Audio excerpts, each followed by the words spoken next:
So I often compare astrology to weather and astrology forecasts that everyone does. They're a lot like weather forecasts in a way, and if you can kind of just see what's going on in the atmosphere, in the astrological atmosphere, see what's going on in these themes. It's just nice to know. Like, it's nice to know if it's going to be super rainy or super sunny tomorrow. You know what I mean? And so in a lot of ways, it's very similar. And so going along with this comparison, so I guess you could say the weather forecast now would be, it's kind of like there's a storm coming, and so I just figured I would make this video, just letting you guys know that there's sort of a storm coming. It's not a big deal, but I just like to kind of experience these things knowingly, I guess, and so I figured you might too. So I'm just gonna make this video and explain just a little bit, just do barely just a touch up on some major themes that are about to happen in the very near future. So at the time of me making this video, it's May 20th right now. You can see the sun is at the last degree of Taurus. So it's the last day of Taurus, first day of Gemini tomorrow. So happy birthday, Geminis. That's not the major thing that's happening though. Also, moon is in Virgo. Also not the major thing happening, but that's probably why I'm so chatty today. And then I do want to mention too, Jupiter just entered Pisces recently. And so that does definitely put a shift to things. It's kind of crazy. Jupiter was only in Aquarius for like 5 months, from December to May. So it'll just be in Pisces for a little while, and it'll retrograde back to Aquarius. But still, that adds some like passion and emotion to things. Like, we're more sensitive and emotional. There's more emotionally impacting things at this time because Pisces is such an emotional sign, and Jupiter's setting the kind of background tone of things and of world events right now. But again, that's not what I was talking about here. That's not the major thing I want to address here. The major thing would be, so let's go forward a little bit. So as soon as the sun enters Gemini, to me, that's a major shift, because it's not just entering Gemini, it's approaching the North Node. And what that means is we're entering eclipse season. And so that is a big deal. It's something we experience semi-regularly every 6 months or so, once the sun approaches the nodes. But it is a big deal just because it shifts things, especially depending on what sign it's in. So for any Geminis or Sagittariuses, if you have sun, moon, or rising in Gemini or Sagittarius, this will likely be somewhat life-changing for you, especially if one of the upcoming eclipses are going to be conjunct your sun, moon, or rising, or opposing your sun, moon, and rising, or rising. This would likely be life-changing for you, so it's definitely worth noting. For everyone else, for anyone who doesn't have sun, moon, or rising, or any personal planets like Mercury, Venus, or Mars, even if you don't have a whole lot in Gemini or Sagittarius, it would still be noteworthy. You might just experience this as kind of a crazy time. You might be like, oh, there's just so much going on right now. It just seems like a storm, like I said. There's more activity in the near future. So still, it's worth noting for everyone, especially Geminis and Sagittarius, but also anyone pretty much. So let me give you some specific information. And in addition to that, so it's not just eclipse season either. That would be enough on its own. Like, that would be a lot to handle for us. But it's not just that. So Mercury's also in its pre-shadow right now, which means that, so you can see it's down here, it's at 21 degrees Gemini. When it's in its pre-shadow, that means it's transiting over the area that it will eventually retrograde very soon. So it's about to turn retrograde and go backward over the area that it's currently at. And so the way we experience that is, Mercury controls like our thinking patterns, our communication. It controls it's like the planet and energy of like errands and stuff. So it's like our daily activity, our daily thoughts and speech patterns. And so when it's in Gemini, we're very busy, and specifically when it's in the pre-shadow, there's so much going on right now that we're not fully taking everything in. Like, there's just too much stuff happening right now for us to fully integrate it, and that's okay.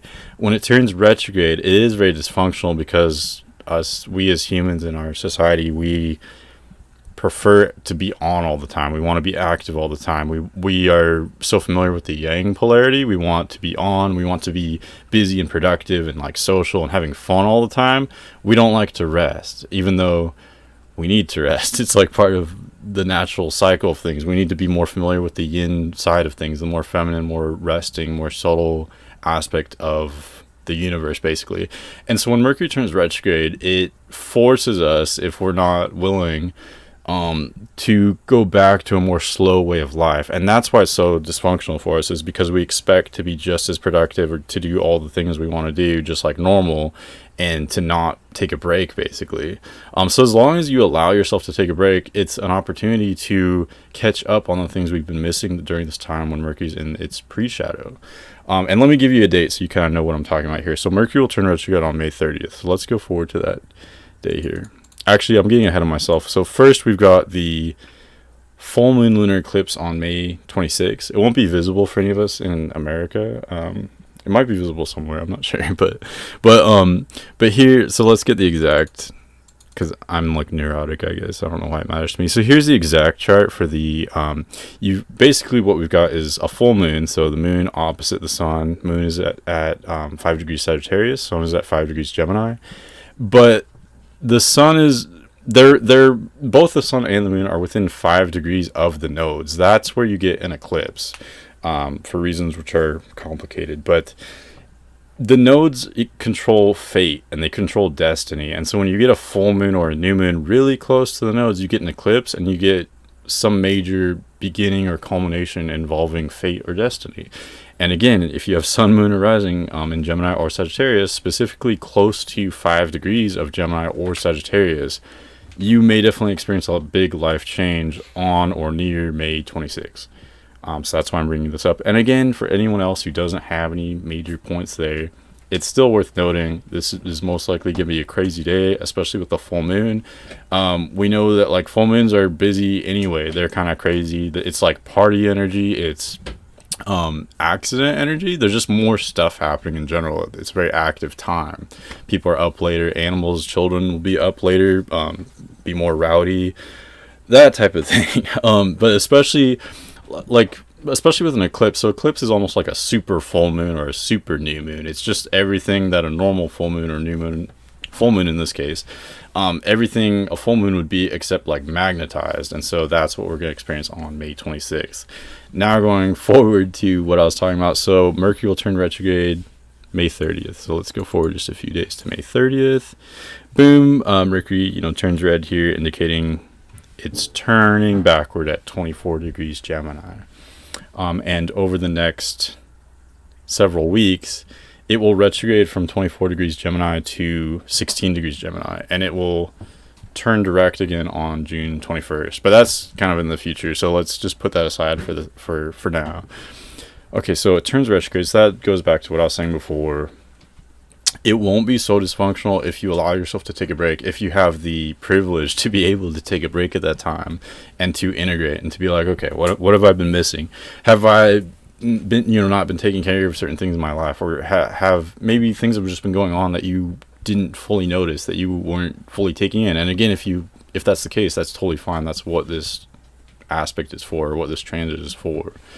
So those are the things to be thinking about. That's why when Mercury retrograde happens, we go back. Everything goes backwards. So we go back to X's or whatever. Like people always say, they like randomly hit up their exes when Mercury's retrograde. It's because maybe there was something unprocessed there that's still on your mind that you haven't fully dealt with, that you're going back to. You can also go back to like family, though. Your family is from your past, and that brings up a lot of mixed feelings as well. But going back to your past, things that haven't been processed yet, especially from the past several weeks, but maybe back even farther. What have you not processed? Because this is an opportunity to rethink, revitalize, all the words, re-engineer aspects of your life that you've been neglecting. Okay, and then let's go forward some more. So the next eclipse, so the moon at this point on May 30th, as Mercury is turning retrograde, the moon is waning, so it's getting less light each day, each night. It's going farther away from Sagittarius, so it's kind of mellowing out, sort of, from the full moon, but it's still intense because we're in the midst of eclipse season at this point. But what's happening is, as it approaches the other side of the zodiac, as it approaches Gemini, and there is a quarter moon, which I should just mention, just throw out there as well. So June 2nd, third quarter moon in Pisces. Again, this will be like a super quarter moon, which the quarter moons don't get as much attention as the full moons or the new moons for that matter, but quarter moons are intense too. There's a lot of friction there. Again, people, children, animals are going to be up late at night on June 2nd, probably more rowdy. There's just going to be more friction, more stuff happening. It's kind of like party energy, but I would maybe refrain from partying too hard because, again, accidents could happen. There's just so much stuff happening. It's a lot to handle. Let's go forward a few days to the next like real big event. So bear with me for my clicking too. But so June 10th, right here, perfect. So both sun and moon are at 19 degrees. Now they're only 9 degrees away from the north node. That's a new moon solar eclipse, basically. Again, not visible for most of my viewers are American, I believe, so not visible for any of us, but still, it's extremely impactful astrologically. So again, it's like a super new moon, so this is like a super beginning. Again, if you have any planets, even minor planets, even planets that aren't personal planets, but anything in your chart that's near 19 degrees Gemini or in Gemini at all, there's going to be a huge new beginning in that area. So if you have sun in Gemini, especially sun at 19 degrees Gemini, would be very intense. Sun rules the ego, and so your ego would have a huge new renewal. You would have like a new version of yourself, a new identity at this time. If your moon is there, you'd have a new emotional identity, new core identity, a new home life, a new core identity. I guess I pretty much summed it up. If your Mercury is there, you'd have a new mentality, new way of looking at things, new perspective. If Venus is in Gemini, you'd have a new romance, a new appreciation for the finer things in life, a new appreciation for pleasures in your life, new romantic affair. Mars is there, you might have new ambitions, new sexual affair, maybe. Could also be a love interest, but it would be more sexual. New ambition, new project to work on, new something that you're striving for, etc. Whatever the planet represents and whatever's close to that point, it's all about new stuff. It's a new moon, it's a new beginning. There's some kind of new beginning there. And if you have a lot of planets in Gemini, well, your whole being is going to be revitalized, which will be very intense. So anyone who does have planets in Gemini, specifically for this new moon on June 10th, approaching it, so on the several days before June 10th, maybe even the several weeks before, since this is an eclipse, you may feel extremely uncomfortable. Feeling uncomfortable just means that there's something that needs to be changed. So like, you'll feel uncomfortable going into it. It may feel stressful, depressing. You may feel heavy, like you're stuck and you're getting less room and like the walls are closing in.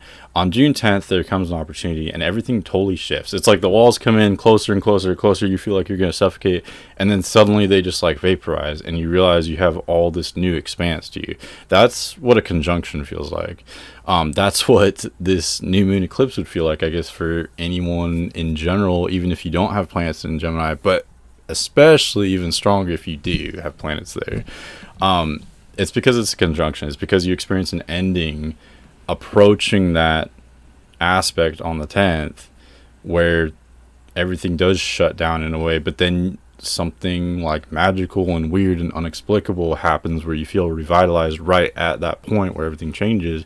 After June 10th, it's almost like a new world in a way. It's a new world is a little bit dramatic to say, but it's a new chapter of sorts. Each new moon is a new chapter, but again, this is like a super new moon, so it's a super new chapter, I guess you could say. And that's pretty much all I wanted to say. That's the main stuff. Let's go forward. Let's go forward and just make sure. I didn't prepare a lot before this. Yeah, after that, you could maybe say that the next full moon, whoops, I went too far.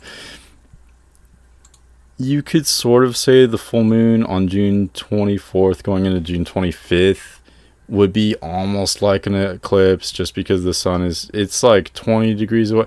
I really wouldn't consider that an eclipse. It might be a little bit stronger than the average full moon, but nothing compared to the full moon lunar eclipse May 26th and the new moon solar eclipse June 10th. So I'm just getting that here, but I just want to let you know there is a storm coming, so just be prepared for that. And be excited, because again, these are opportunities for change, for unexpected change. But that's why I like to bring this stuff up, is because if you know what's going to happen, then it doesn't have to be so traumatizing, because you can know, like, okay, does my life need change? First of all, think about it. Maybe this is exactly what you need. If it wouldn't happen if it wasn't really right for you. I really do believe that. So anyway, be prepared and have fun, I guess. Just wanted to let you know. Okay, bye for now. Take care.